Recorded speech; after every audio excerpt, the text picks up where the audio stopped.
कहानी सागर के सपूत की। हरि सिंह गौर ने जिंदगी भर की पूंजी से बनाई यूनिवर्सिटी, भारत रत्न दिए जाने की उठ रही मांग।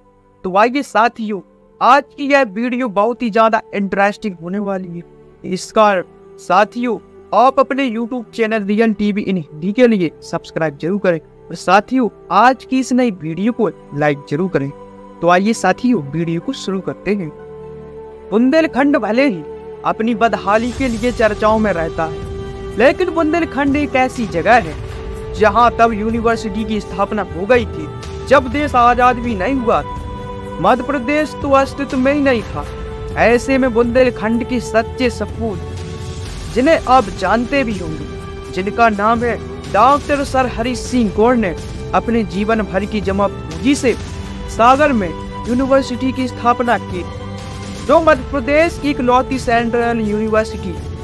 बुंदेलखंड के लोग पिछले कई सालों से डॉक्टर हरि सिंह गौर के लिए भारत रत्न की मांग कर रहे हैं। तो आइए साथियों आगे देखते हैं डॉक्टर हरि सिंह गौर के योगदान। सवाल खड़ा होता है कि सागर विश्वविद्यालय की स्थापना के अलावा डॉक्टर सर हरि सिंह गौर ने ऐसा कौन सा काम किया है कि इन्हें मरणोपरांत भारत रत्न की उपाधि दी जाए।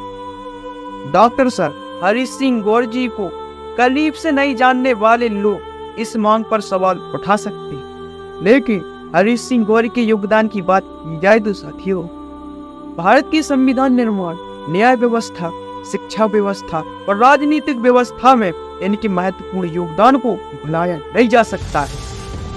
महान विधिवेत्ता के रूप में पहचान। डॉक्टर सर हरि सिंह गौर अद्भुत वाक शक्ति और तार्किक योग्यता के अधिवक्ता के रूप में जाने जाते हैं। साथ ही इन्होंने रायपुर, नागपुर, कोलकाता, लाहौर, रंगून और दुनिया के कई शहरों में वकालत। द्वितीय विश्व युद्ध में समय इन्होंने 4 साल इंग्लैंड की प्रीवी काउंसिल के लिए वकालत की। युवावस्था में इनकी तर्क शक्ति और पैरवी की अद्भुत प्रतिभा की चर्चा पूरे देश में होने लगी। इन्होंने 1900 में history and law of interest नामक पुस्तक लिखी। Law of transfer of property act पुस्तक से कानून के विद्वान के रूप में मशहूर हुए।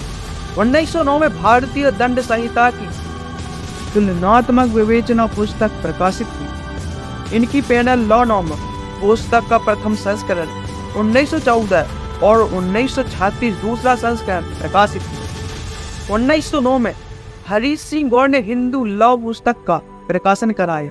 1942 में डॉक्टर गौर की रेनेसा ऑफ इंडिया और 1947 में इंडिया एंड न्यू कॉन्स्टिट्यूशन पुस्तक प्रकाशित। कानून के क्षेत्र में इन किताबों के जरिए हरि सिंह गौर पूरी दुनिया में मशहूर हुए। साथियों, भारत में सुप्रीम कोर्ट की स्थापना का पहला प्रस्ताव सन 1919 में भारत में गवर्नमेंट ऑफ इंडिया एक्ट लागू हुआ और उपनिवेशीय केंद्रीय विधानसभा का गठन हुआ। डॉक्टर हरि सिंह गौर नागपुर सेंट्रल से चुनाव जीतकर लगातार 16 साल तक सदस्य रहे और पहली बार जब उपनिवेशीय केंद्रीय विधानसभा पहुंचे तो 26 मार्च 1921 को भारत में सुप्रीम कोर्ट के गठन का प्रस्ताव पेश किया। तब भारत के लोगों को अपील के लिए प्रिवी काउंसिल जाना होता था, जो भारत से 7000 मील दूर। इनके इस प्रस्ताव की बहुत ज्यादा तारीफ हुई और प्रस्ताव को लेकर महात्मा गांधी ने राष्ट्रीय अखबार में लेख लिखा, जिसकी प्रतियां उपनिवेशीय केंद्रीय विधानसभा के अंदर लहराई गई थी। इतना ही नहीं साथियों, महिलाओं को दिलाया था वकालत का अधिकार। डॉक्टर सर हरि सिंह गौर उपनिवेशीय केंद्रीय विधानसभा के सदस्य थे। इनके पास पटना के मशहूर वकील मधुसूदन दास पहुंचे। इन्होंने पटना हाई कोर्ट में लॉ डिग्री धारी महिला सुधांशु बाला हाजरा को पेश की अनुमति के लिए 28 नवंबर 1921 को आवेदन किया, जिसे पटना हाई कोर्ट की फुल बेंच ने खारिज कर दिया और इनकी सुनवाई करनी नहीं थी। तब मधुसूदन दास डॉक्टर गौर के पास पहुंचे और डॉक्टर गौर ने 1 फरवरी 1922 को नागपुर असेंबली में संशोधन प्रस्ताव पेश करते हुए कहा, महिलाओं के साथ गैर बराबरी हो रही। महिलाओं ने अतीत में कई गौरवपूर्ण कार्य किए हैं, इसलिए इनको वकालत का भी अधिकार मिलना चाहिए।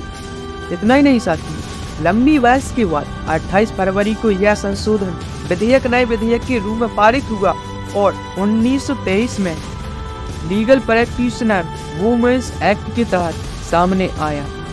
तो साथियों, आपको डॉक्टर हरीश सिंह गौर की यह छोटी सी कहानी सुनकर कैसी लगी? इनको भारत रत्न जरूर मिलना चाहिए सर, क्योंकि मध्य प्रदेश का सबसे पहला केंद्रीय विश्वविद्यालय इन्हीं के द्वारा सागर में स्थापित किया गया।